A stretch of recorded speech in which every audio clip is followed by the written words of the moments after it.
नमस्कार। जय हिंद, जय भारत। मेरा यूट्यूब चैनल लाइफ मेकर में आपका स्वागत है। मैंने इसके पहले वीडियो में मानव बस्ती का कुछ अंश पढ़ाया था। जो शेष अंश है, मैं वो शेष अंश को मैं आज बताऊंगा।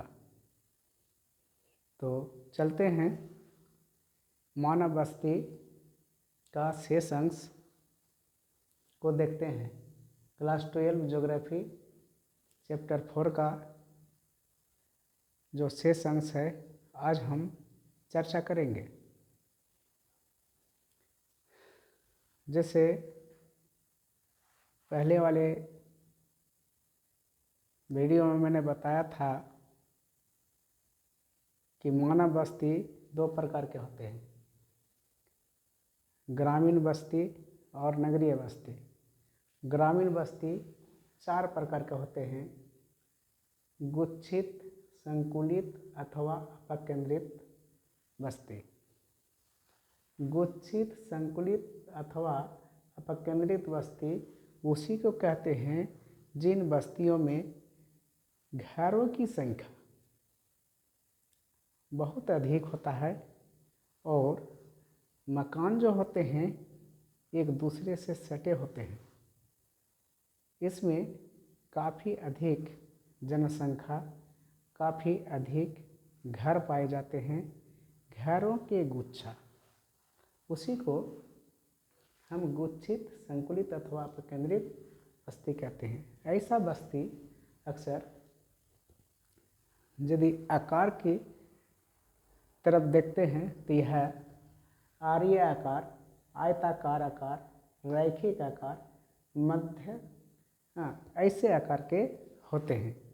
और ये बस्ती अक्सर भारत में देखा जाता है कि कहाँ पाए जाते हैं। तो देखते हैं कि मध्य भारत, बुंदेलखंड, उत्तर पूर्वी भारत पे ऐसा बस्ती अक्सर दिखाई पड़ता है। बस्ती नंबर 2, अर्धगुच्छित अथवा विखंडित बस्ती। अर्धगुच्छित और अथवा विखंडित बस्ती वैसा बस्ती को कहते हैं जो बस्ती जो परिक्षिप्त बस्तियां या गुच्छित बस्तियों से जो टूटकर आते हैं, और परिक्षिप्त बस्तियां जो छोटे छोटे बस्ती होते हैं, वैसे बस्ती जब आपस में मिल जाते हैं तो वैसे बस्ती को हम अर्धगुच्छित अथवा विखंडित बस्ती कहते हैं। तो ऐसा बस्ती भारत में अक्सर देखा जाता है गुजरात के मैदान, राजस्थान के कुछ भाग में। अर्थात वो बस्ती का आकार छोटा होता है, उसमें लोगों की संख्या कम होती है। ऐसे बस्ती को हम अर्धगुच्छित अथवा विखंडित बस्ती कहते हैं। पल्लीकृत बस्ती। पल्लीकृत बस्ती वे बस्तियां हैं जो उसमें किसी जात पात का मनभेद हो जाने के कारण वो बस्ती से, गुच्छित बस्ती से वो बस्ती अलग होकर जब बस जाते हैं तो उसे पल्लीकृत बस्तियां कहते हैं। अमीर गरीब, ऊंच नीच, जाति का, धर्म का जब भेदभाव होने लगता है तो वह तंग आकर उस समाज से हट जाते हैं और नया बस्ती का निर्माण करता है, जिसके कारण ऐसा बस्ती का निर्माण होता है जिसे पल्लीकृत बस्ती कहते हैं। ऐसा बस्ती अक्सर देखा जाता है भारत में मध्य एवं गंगा का मैदान के भागों में पाए जाते हैं। जैसे छत्तीसगढ़, हिमालय के निचली भागों में भी पाए जाते हैं। परिक्षिप्त बस्ती। चौथा, परिक्षिप्त बस्तियाँ वे बस्तियाँ हैं जो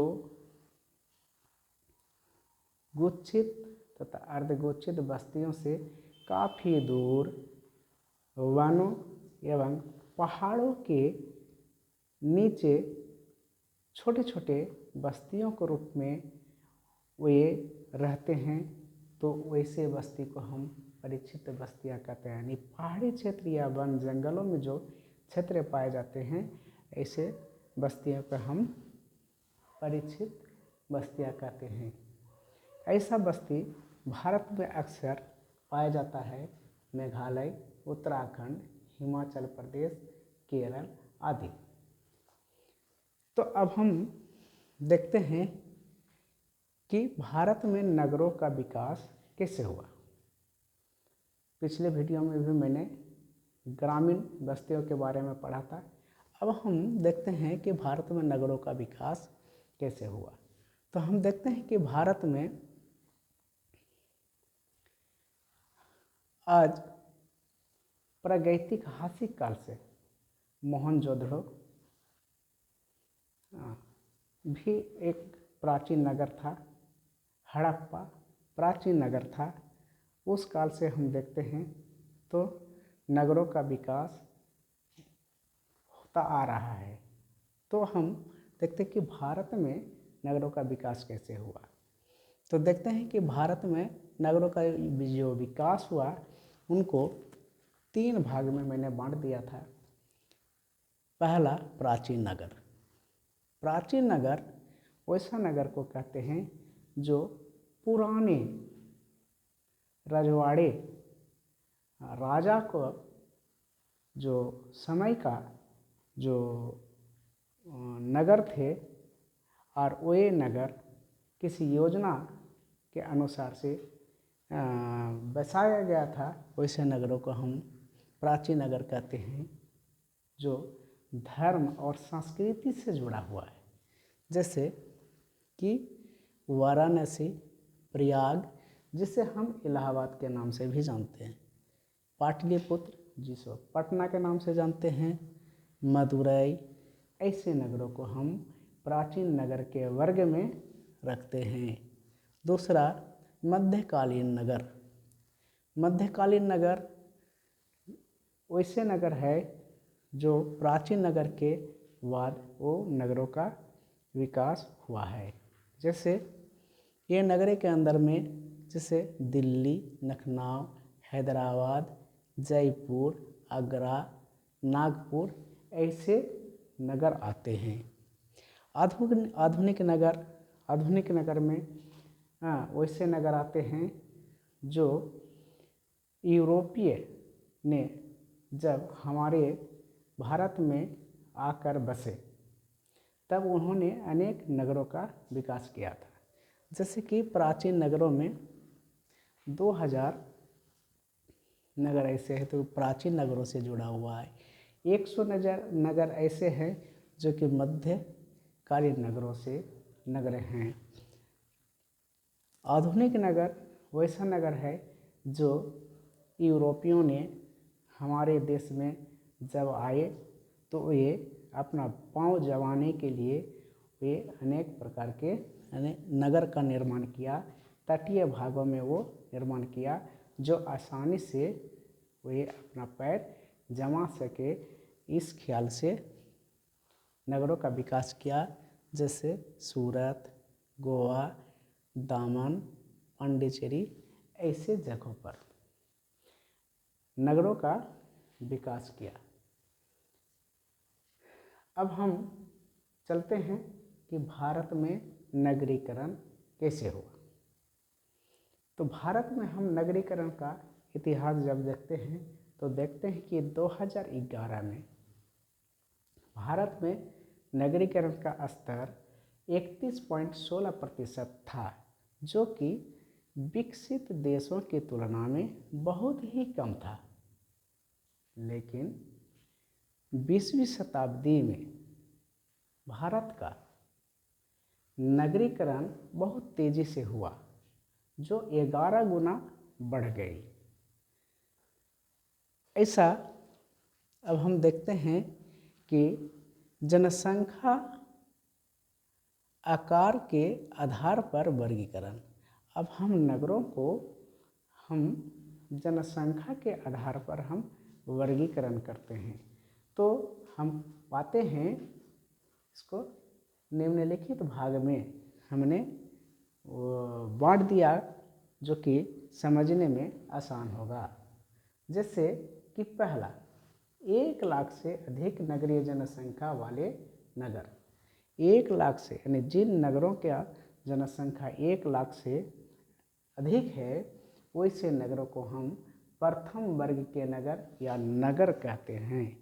प्रथम वर्ग का नगर या नगर कहते हैं। दूसरा, 10 लाख से 50 लाख की जनसंख्या वाले नगर को हम महानगर कहते हैं। 50 लाख से अधिक जनसंख्या वाले नगरों को हम मेगा नगर कहते हैं। और नगरीय संकुल उसे कहते हैं जो महानगर और मेगा नगर को जब हम मिला देते हैं और जो बनता है उसे हम नगरीय संकुल कहते हैं। अब हम चलते हैं कि नगरों का जो वर्गीकरण प्रकार के आधार पर प्रकार का आधार पर जब हम बढ़ते हैं तो वो कितने प्रकार के होते हैं हम गौर करेंगे। ये 6 प्रकार के नगर होते हैं। जैसे प्रशासनिक शहर एवं नगर। प्रशासनिक शहर एवं नगर वह ऐसे नगर हैं जहाँ से पूरे राज्य का, जहाँ से कंट्रोल किया जाता है, देखभाल किया जाता है, वैसे नगरों को हम प्रशासनिक शहर एवं नगर कहते हैं। जैसे चंडीगढ़, नई दिल्ली, भोपाल, जयपुर, श्रीनगर, गांधीनगर, इम्फाल, चेन्नई आदि। दूसरा प्रकार के नगर औद्योगिक नगर कहलाते हैं। औद्योगिक नगर उन नगरों को कहते हैं जिन नगरों में उद्योगों का आविष्कार हुआ है, उद्योग का काफ़ी संख्या में निर्माण हुआ है।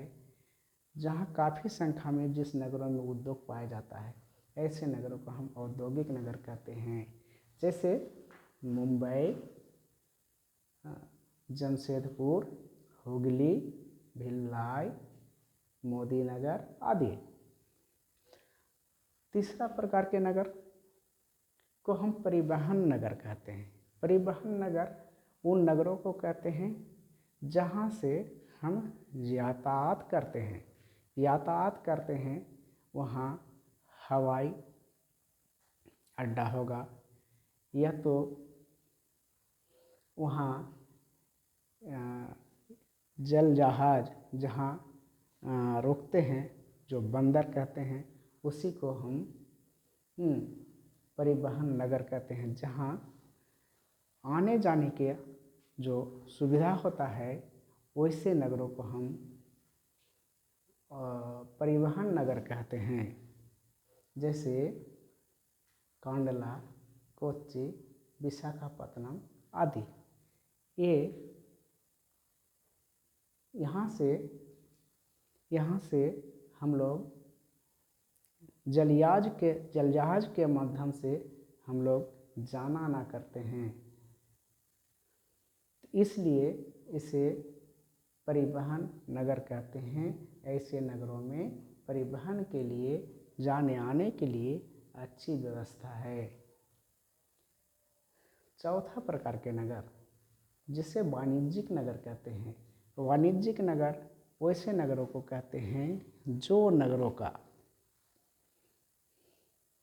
या जिस नगर में बिजनेस वाणिज्य के लिए अच्छा सुविधा है, जिसमें हम आसानी से बिजनेस कर सकते हैं, बिजनेस के लिए अच्छी अनुकूल परिस्थिति है, ऐसे नगरों को हम वाणिज्य नगर कहते हैं। जैसे कोलकाता, सहारनपुर, सतना आदि। अब हम देखते हैं कि पांचवा प्रकार के नगर। पांचवा प्रकार के नगर वह है जिसे हम खनन नगर कहते हैं। खनन नगर वैसे नगर को कहते हैं जिस नगरों में खनन का कार्य बहुत अधिक मात्रा में किया जाता है। ऐसे नगरों को हम खनन नगर कहते हैं, जैसे रानीगंज, झरिया, दिगवाई, अकलेश्वर आदि। तो कुछ ऐसे नगर हैं जो कि वहाँ खनन कार्य होता है, काफ़ी संख्या में खनन किया जाता है, जिसे हम खनन नगर के नाम से जानते हैं। छठा प्रकार के नगर, छठा प्रकार के नगर को हम गैरीसन या छावनी नगर कहते हैं। गैरीसन या छावनी नगर, गैरीसन या छावनी नगर वह है जहाँ सैनिकों का रख रखाव किया जाता है, जहाँ सैनिक का अड्डा होता है या सैनिक का कैंप होता है। ऐसे नगरों को हम गैरीसन या छावनी नगर कहते हैं, जैसे अम्बाला, जालंधर, बबीना, उधमपुर आदि। तो आज हम मानव बस्ती का पूरा चैप्टर को हम यहीं ख़त्म करते हैं। जो पहले चैप्टर और अभी उसका कुछ शेष भाग को मैंने चर्चा किया, इसे हम भली भांति से याद रखेंगे, बारी बारी से इसे वीडियो को देखेंगे, जो कि भली भांति समझ में आ जाएगा, क्योंकि मैं बहुत सरल भाषा में समझाने की कोशिश किया हूँ। तो आशा करते हैं कि मैं जिस वीडियो को जो चैप्टर को पढ़ाया, जिस वीडियो के माध्यम से, वो बहुत अच्छा लगा होगा, समझ में आया होगा। तो समझ में यदि आए, अच्छा यदि लगे तो सब्सक्राइब ज़रूर कीजिएगा, लाइक ज़रूर कीजिएगा और कमेंट्स ज़रूर कीजिएगा। यहीं मैं इस चैप्टर को समाप्त करता हूँ। आज के लिए जय हिंद, जय भारत।